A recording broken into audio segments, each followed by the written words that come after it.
Bonjour à tous et bienvenue dans ce nouvel entretien. Je suis Armelle Michel, professionnelle dans le domaine du service client, de la gestion de la relation client, de la communication et des télécommunications.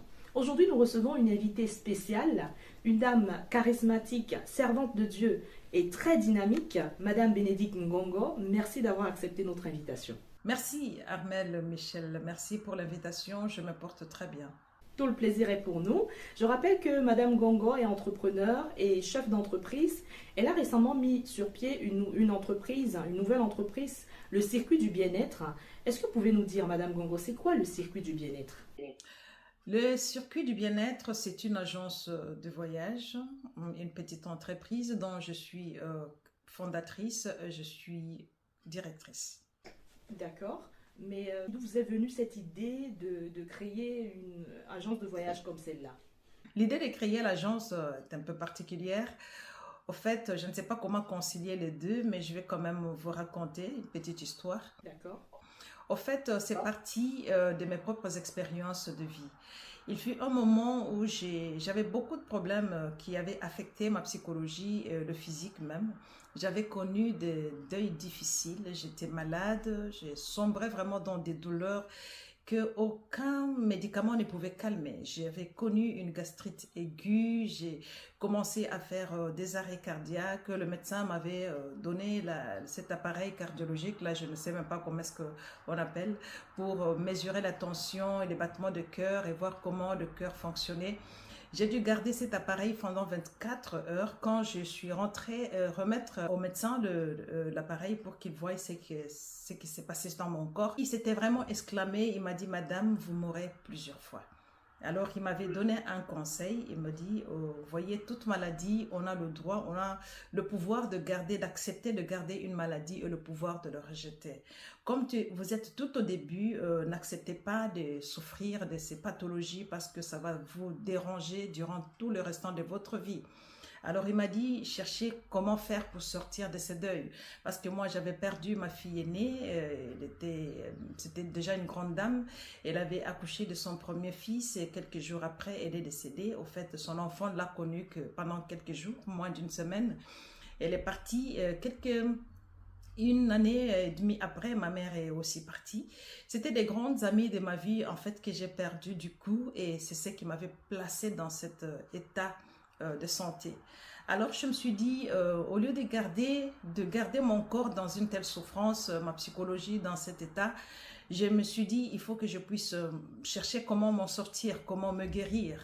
Voyez-vous, parce que bon, j'ai perdu une enfant, j'en ai d'autres, il fallait que je puisse rester du moins pour ceux que Dieu m'avait permis de garder encore dans ce monde, et puis le petit-fils que ma fille avait laissé derrière elle. Alors je cherchais comment est-ce que je pouvais m'en sortir, comment est-ce que je pouvais encore me guérir. Parce que vous voyez, perdre un enfant, c'est une douleur profonde dont parfois on ne sait pas s'en sortir. On est rescapé quand on se guérit de la mort d'un enfant. Ma fille, ma deuxième, en fait, m'observait, voyait comment est-ce que j'étais en train de partir et m'a dit, maman, il faut que nous puissions partir. Il faut bouger, il faut quitter cette maison. Pourquoi? Parce que la maison devenait pour moi comme un lieu de deuil. C'était devenu un poison pour moi. Je n'acceptais pas, je ne supportais pas ma maison parce que c'était le lieu où j'ai reçu des mauvaises nouvelles. C'était le lieu où j'ai pleuré, le lieu où en fait, il y avait beaucoup de souvenirs en fait qui ne me permettaient pas vraiment de me sentir encore bien dans cette maison. Alors, elle m'a dit, il faut bouger, il faut bouger, il faut partir.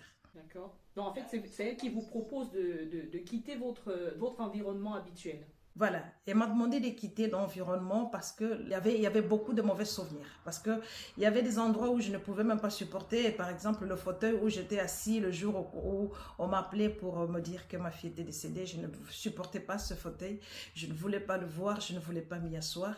Alors, ma fille a trouvé que non, c'était bon que maman bouge de ces lieux parce que cet endroit, c'était un endroit qui l'a tuée en fait. Ah oui. Nous sommes partis loin de la maison pour un temps et c'était en fait évidemment pour rentrer.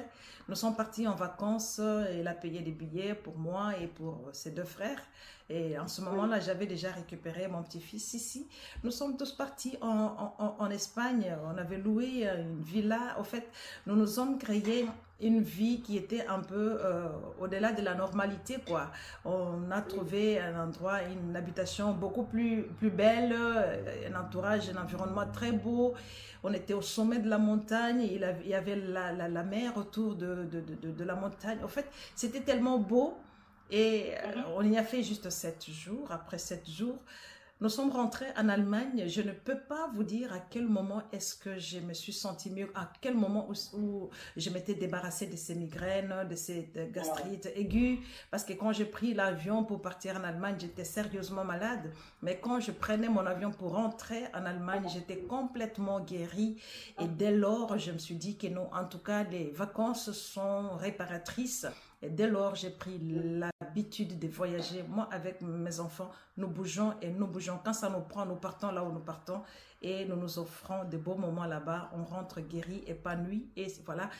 C'est pourquoi je me suis dit, en fait, je dois partager ça avec les autres. Et la meilleure façon de partager avec les autres, il faut que moi-même, je puisse être facilitatrice de voyage. Voilà, vraiment, ce que vous venez de nous raconter, Madame Gongo, c'est une histoire très touchante.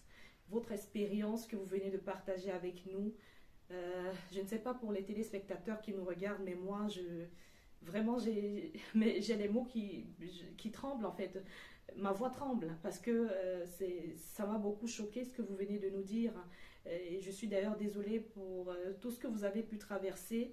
Et je vois que vraiment, ça ne fait que confirmer la dame forte que vous êtes aujourd'hui. Parce que c'est vrai qu'il y a des événements dans la vie qui nous rendent encore plus forts. C'est vrai, c'est triste, mais vous avez su tirer de ça des leçons et vous avez réalisé quelque chose qui va, je ne veux pas dire révolutionner le monde parce que ça, ce serait trop vous jeter des fleurs. Mais c'est clair qu'on vit dans un environnement actuellement, ou bien pour ne pas dire dans une vie où il y a trop de tristesse, il y a trop de malentendus et tous ces événements, on va dire, déplaisants font en sorte que même les relations interpersonnelles commencent à se dégrader. Voilà, c'est ça. C'est en effet ça, au fait, comme tu l'as dit, nous vivons dans un temps où c'est devenu difficile, en tout cas c'est stressant. En fait, non pas seulement notre environnement actuel, non pas seulement les événements que nous vivons dans le monde. En fait, l'être humain parfois est sujet à beaucoup de stress. Vous voyez, il y a des gens qui travaillent beaucoup, il y a des gens qui connaissent aussi des deuils comme moi je les ai connus, comme aussi tu l'as dit. Il y a des gens qui sont victimes de l'être humain, son frère. En fait, à un certain moment, moi je me suis dit que l'être humain, quand nous encaissons beaucoup de stress. Vous voyez, le fait de se réveiller très tôt le matin chaque jour, parfois on a besoin de dormir encore un peu, mais on doit bouger, on est parents, on a des enfants, on doit éduquer les enfants dans un monde où la moralité est vraiment au bas niveau, dans un monde où l'empathie est presque inexistante. En effet, on se retrouve dans un monde où plus que chacun est devenu de plus en plus solitaire. Eh ben, je trouve que c'est bien bon parfois de partir, d'aller loin de son lieu de confort, parce que chacun chez soi, c'est là où il a encaissé le deuil, là où il a encaissé des déceptions, il a encaissé des coups, peut-être comme moi par exemple, j'avais encaissé des deuils difficiles. Eh ben, c'est bien bon pour tout être humain de se dire que non, il faut que je parte un peu pour décaisser, pour me vider, pour me donner un moment de régal, un moment de plaisir.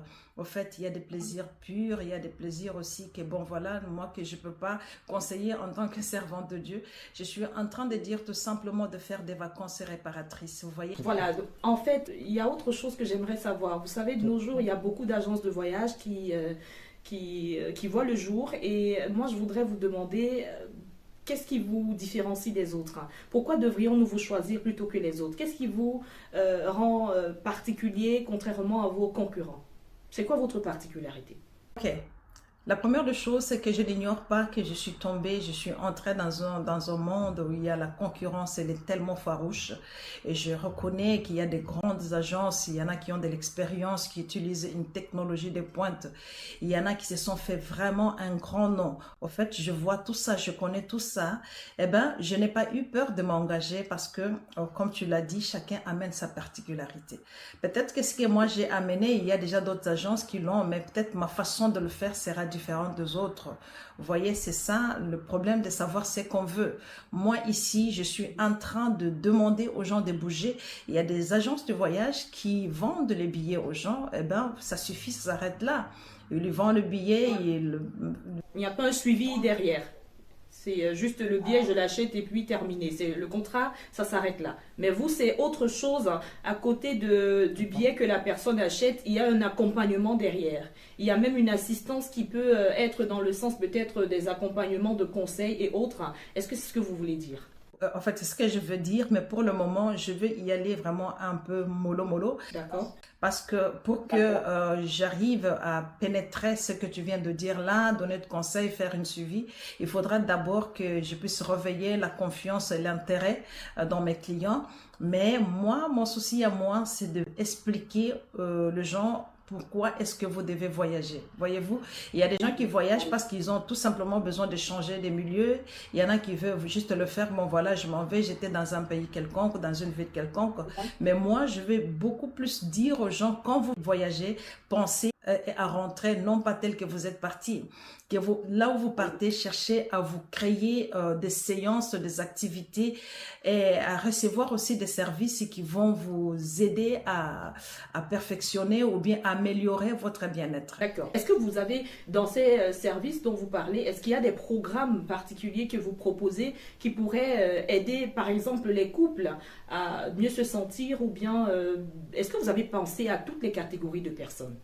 Ou bien c'est seulement pour des personnes qui ont perdu des êtres chers? J'aimerais mieux comprendre, s'il vous plaît. Non, on ne peut pas créer quelque chose comme ça juste pour les personnes qui ont perdu des êtres chers. Au fait, moi, personnellement, c'est une agence de voyage. En fait, je suis là pour tout le monde.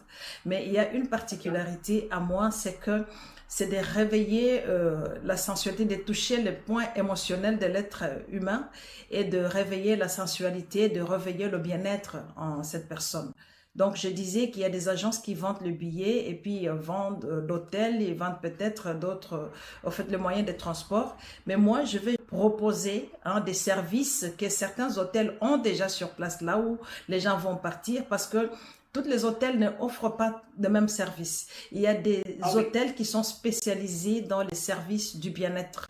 Moi, je veux beaucoup plus travailler avec des hôtels qui vendent des services du bien-être, qui vendent des services, en fait, des activités touristiques qui peuvent permettre aux gens un moment de se balader dans la forêt, dans la brousse, de faire sortir un peu les gens, comme j'ai dit, sortir un peu de la normalité, embrasser une vie traditionnelle, aller dans la brousse, être en contact avec la nature. Vous voyez, parce que la nature elle a des vertus à nous communiquer. La modernité nous a beaucoup plus éloignés de la nature. Vous voyez, la modernité nous stresse beaucoup. Il y a beaucoup de pollution, il y a beaucoup de choses, au fait, qui ne sont pas toutes bonnes pour l'être humain. À un certain moment, nous devons rentrer au départ, rentrons en contact avec la nature. Vous voyez, ce sont des services comme ça, ce sont des services réparateurs.